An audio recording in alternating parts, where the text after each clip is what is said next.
안녕하세요. 중학생 딸아이를 키우고 있는 40대 가정주부입니다. 엊그제 옆집에 새로 이사를 왔는데 그 집 엄마랑 어쩌다 이런저런 수다를 떨게 되었거든요. 그러다 문득 작년에 있었던 일이 생각나서 이렇게 이야기하러 왔네요. 남편과 저는 사내 커플로 만났어요. 남편의 대시로 만나기 시작해서 2년 정도 사귀었지요.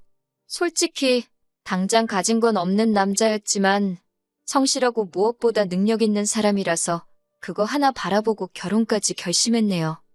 결혼을 하고 1년 만에 아이를 가졌어요.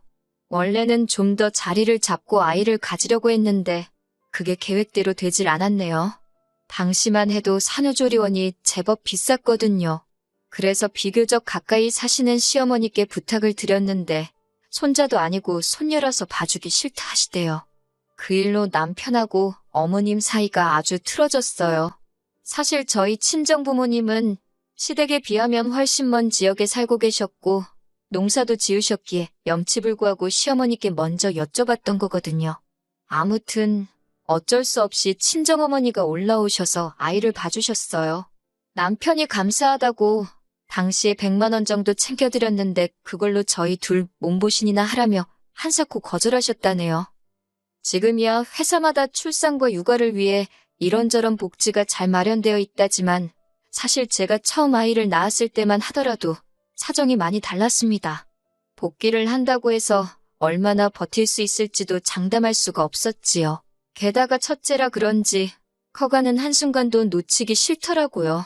그래서 남편과 상의 끝에 회사를 관두고 당분간 육아에 매달리기로 했어요. 이제 와서 말이지만 가끔 돈이 아쉬울 때나 잘 나가는 동기들의 소식을 들을 때는 속이 상하기도 했네요. 지금 돌이켜 생각해보면 제 인생에서 정말 잘한 선택 중 하나지만요. 딸이 초등학교에 들어가고 나자 여기저기 돈 들어갈 때가 많더라고요. 기왕이면 좋은 것만 해주고 싶은 게 부모 마음 아니겠어요? 그래서 다시 직장을 알아보기 시작했는데 8년의 공백을 뛰어넘고 복귀를 한다는 게 쉬운 일이 아니었어요. 어쩔 수 없이 지인들에게 제 스스로 구직 중이라는 소문을 내기 시작했습니다. 20대였다면 부끄러워서 그런 소리는 못하고 다녔을 텐데 이것도 엄마가 돼서인지 그런 생각은 안 들더라고요. 아무튼 그러다 한 여자 선배로부터 연락을 받았습니다. 그 선배도 애 낳고 키우느라 회사를 나왔다가 지금은 창업 준비를 하고 있다며 저더러 같이 해볼 거냐 물어왔지요. 결과부터 말씀드리자면 거절할 이유가 없었기에 좋다 했네요. 그리고 지금이야 어느 정도 자리도 잡았지만 그때 진짜 선배랑 저 아줌마 둘이서 뭘 좀 해보려고 얼마나 애를 썼는지 지금도 그때만 떠올리면 너무 고생을 해서 그런가 눈물부터 난다니까요. 이후로 남편도 남편대로 잘 풀리고 제 사업도 조금씩 자리를 잡아가고 딸은 딸대로 건강하게 잘 자라주니 뭐 크게 걱정할 게 없었습니다. 그리고 저희는 10년 만에 소위 강남에 입성하게 되었어요. 하지만 그때부터였습니다. 10년 가까운 세월을 아들 하나 못 낳았다며 저를 무시하고 제 딸을 거들떠도 안 보시던 어머님이 어찌나 아는 체를 하시던지요. 맹추인 줄 알았더니 언제 이렇게 돈을 모았냐? 그렇게 우리 뭐 하나 사주는 법이 없더니 너네만 이렇게 잘해놓고 살라 그랬냐? 집이 널찍하니 좋다. 앞으로 서울에 오면 이 집에서 있으면 되겠다. 평소에도 워낙 시부모님이 생각 없이 말하는 편이라 그때도 그냥 나오는 대로 말씀하시는구나 생각하고 심각하게 받아들이지 않았습니다. 남편도 그랬다고 하더라고요. 그런데 이게 웬걸 시부모님 특히 어머님께선 정말 한 달에 한두 번씩은 꼬박꼬박 저희 집에 오기 시작하셨지요. 어디가 조금이라도 안 좋다 싶으면 무조건 강남 가야겠다고, 강남 병원 가야 된다고 아주 죽는 소리를 하시면서 오셨는데 오시면 일주일까지도 머물다 가셨어요. 그리고 저희 일정은 조금도 신경 써주지 않으셨고요. 특히 제 경우에는 어느 정도 사업이 자리를 잡은 이후로는 주로 집에서 업무를 보고 있었거든요.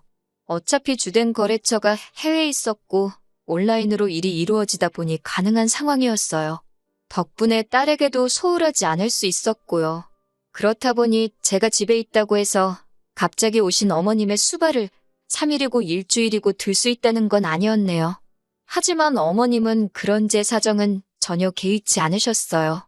오히려 한 번은 영상 미팅을 하고 있는데 막무가내로 방에 들어와서는 어디 좀 데려다 달라고 하신 적도 있고 제 계약서를 냄비 받침 대신 쓰시기도 하셨으니까요. 결국 이런 상황을 반년 가까이 겪고 더는 견딜 수가 없던 제가 남편에게 힘들다고 털어놓았어요. 병원 때문에 오시는 거면 당일날 일 보고 내려가시라고 하고 태워다 드리고 그러는 것도 더는 못하겠다고요. 솔직히 무슨 시골 깡촌에서 오시는 것도 아니고 저희 시부모님 지하철 잘 되어 있는 광역시에 사시거든요. 그런데 매번 강남질이 운운하시면서 저 운전시키신 것도 솔직히 알면서 속아드린 거나 마찬가지였어요. 남편도 한숨을 한 번 쉬더니 저 편할 대로 하랍니다. 그러면서 자기가 봐도 어머님이 지나치셨다며 진작에 자기가 어떻게 조치를 취했어야 하는데 그러지 못해서 미안하다 하대요. 하지만 얼마 후 여지없이 어머님은 머리가 아파서 내일 강남 올라간다며 밤늦은 시간에 통보하듯 연락을 해오셨습니다. 저는 저나 남편 둘 다 내일 시간이 안 되니 병원 조심히 왔다 가시라 했어요. 그러자 어머님께선 그러면 병원 날짜를 바꾼다 하시길래 안 되겠다 싶어서 솔직히 말씀드렸습니다. 병원만 왔다 가시는 거면 뭐 편하실 대로 하시라고요. 그런데 이제 저희 집에서 며칠씩 있다 가시는 건 안 된다고 엄연히 제 사무실이기도 해서 더는 어려울 것 같다고요. 그렇게 어머님과의 문제는 일단락되는 줄 알았습니다. 남편 말이 어머님께서 남편에게 전화를 걸어 한참 재험담을 하시더래요. 지가 뭔데 내 아들 집 가지고 유세냐 뭐냐, 걔네 엄마도 못 오게 있냐 어쩌냐. 듣다 못한 남편이 장모님은 그렇게 자주 오시지도 못하시고 그리고 이 집은 우리 둘 집이지 자기 집이 아니라고 했답니다. 그러자 어머님께서 여우 같은 거한테 홀렸다며 아들도 못 낳는 게 뭐가 좋다고 데리고 사냐고 그러시더래요. 이 일로 10년에 걸쳐 서서히 회복되던 어머님과 남편의 관계가 다시 틀어졌고요. 그런데 그 일이 있고 몇 개월 지났을 무렵이었습니다. 뜬금없이 신우한테 연락이 왔더라고요. 신우는 남편보다 위로 3살이 많지만 저희보다 결혼은 늦게 했지요. 애도 저희보다 늦게 가져서 저희 딸보다 어린 아들을 하나 키우고 있었고요. 남편과 신우 사이는 좋을 것도 나쁠 것도 없었달까요?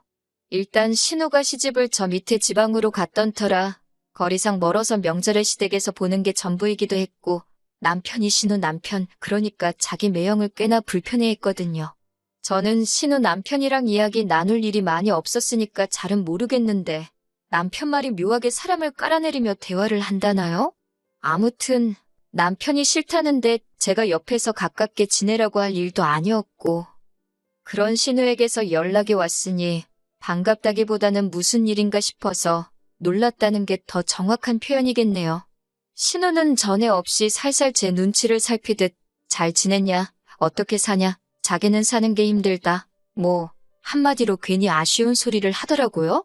듣다 못한 제가 신우에게 혹시 할 이야기가 정확히 뭐냐고 물었습니다. 그제서야 신우가 본론을 꺼내더라고요. 혹시 당분간 시조카를 저희 집에서 봐주면 안 되겠냐고요. 생각지도 못한 신우의 말에 솔직히 당황하면서 동시에 어이가 없었지요. 갑자기 시조카를 왜 저희 집에 맡기려는 거냐니까 애가 학교에서 공부를 잘못한다며 강남 쪽으로 보내면 좀 낫지 않을까 그런 생각이 들더래요. 시조카를 저희 집에 맡기면 일단 자기도 직장 다니면서 돈도 벌 수 있고 그러면 자기도 저희 부부처럼 강남으로 올 수 있을지 누가 아냐고요. 솔직히 말도 안 되는 핑계다 싶었고 시조카를 맡아주는 건 엄두도 안 났지요. 하지만 저는 일단 남편하고 상의해보겠다 했어요. 당장이라도 안 된다고 말하려고 했고 머리로는 절대 안 된다고 생각했지만 또 오죽하면 엄마가 자식을 떼어놓을 생각을 했을까. 신우도 엄마니까 좋은 환경에서 애를 키우고 싶어 저런 소리를 하겠지. 그런 생각도 들고 그러니 또 매정하게 안 된다고 딱 자르기가 그렇더라고요. 일단 남편이랑 이야기나 해보자. 그렇게 생각했습니다. 하지만 역시나 남편의 반응은 제 예상 그대로였어요. 남편이 말도 안 되는 소리를 한다며 어떻게 남의 집 애를 키우냐고요. 그리고 솔직히 남편까지 싫다는데 제가 설득을 하고 그렇게까지 하고 싶지는 않았습니다. 그래서 이튿날 신우에게 안 될 것 같다고 알렸네요. 저희도 맞벌이다 보니 딸 하나 챙기는 것도 힘에 부칠 때가 있다고, 시조카까지는 어려울 것 같다고요. 저는 이렇게 대화가 잘 마무리된 줄 알았습니다. 신우도 잘 알아들은 듯 했고요. 물론 서운했는지 이후로 한 일주일 동안은 다시 예전처럼 연락도 없고, 물론 저야 오히려 마음이 편했지만요. 그런데 정말 딱 일주일 정도 지났을 무렵이었어요. 누가 저희 지폐를 눌러서 내다보니 웬 꼬마가, 그러니까 시조카였지요. 시조카랑 어머님이 같이 서 있는 게 아니겠어요? 이게 무슨 상황인가 싶어 문을 여니 어머님께서 시조카를 앞세워 다짜고짜 집 안으로 들어오셨습니다. 당황해서 제가 신우에게 전화를 거니 신우가 밝은 목소리로 전화를 받대요. 그러더니 한다는 소리가 애 보면서 일하는 거 힘들다고 하지 않았냐고, 그래서 어머님이랑 같이 보냈답니다. 어머님이 저희 집에 계시면서 애들을 봐주실 거라나요? 저도 제가 왜 이걸 먼저 물어봤는지 확실히 기억은 안 나지만 그럼 아버님은 어떡하냐고 물었어요. 그러자 아버님은 거기 계시면서 집을 파신다고 했답니다. 집 팔고 신우네 집으로 가신다 했다나요? 그러면서 한다는 말이 자기가 아버님을 챙길 테니 저는 어머님하고 자기 아들 좀 잘 챙겨달랍니다. 어머님이 시조카를 데리고 막 저희 딸의 방으로 가시길래 제가 어딜 가시냐, 일단 거실에 계시라 했습니다. 어머님께선 당신이 생각해봤는데 저쪽 작은 옷방을 저희 딸이 쓰고 당신과 시조카 둘이서 저희 딸의 방을 쓰면 딱 좋을 것 같답니다. 여자애가 큰 방이 필요하냐면서요. 저는 남편에게 바로 전화를 걸었고 남편이 얼마 지나지 않아 조기 퇴근을 하고 집에 도착했습니다. 어머님께 이게 무슨 경우냐고 물으니 당신은 신우랑 저랑 대화가 다 된 줄 아셨다나요? 그리고 안 되었어도 기왕 왔으니 이렇게 짐도 다 챙겨왔으니 한번 살아보자입니다. 살아보고 정 안 되겠으면 그때 내려가신다나요? 남편이 바로 신우에게 전화를 걸었는데 신우도 찔리는 건 있는지 더는 안 받더라고요. 남편은 안 된다고, 어머님도 시조카도 같이 못 지낸다고 딱 선을 그었습니다.